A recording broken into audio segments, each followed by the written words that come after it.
चिमुकल्या बाळाला पाळण्यात घाला, चिमुकल्या बाळा आजी आजोबांची पुण्याई आली फळाला, पुत्र रत्नाचा त्यांना लाभ हाची झाला.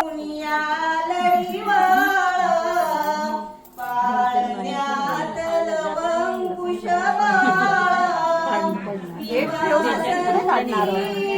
पारशाचा जहा ताट मांडला, चिमुकल्या बाळाला पाळण्यात घाला, चिमुकल्या बाळाला पाळण्यात घाला.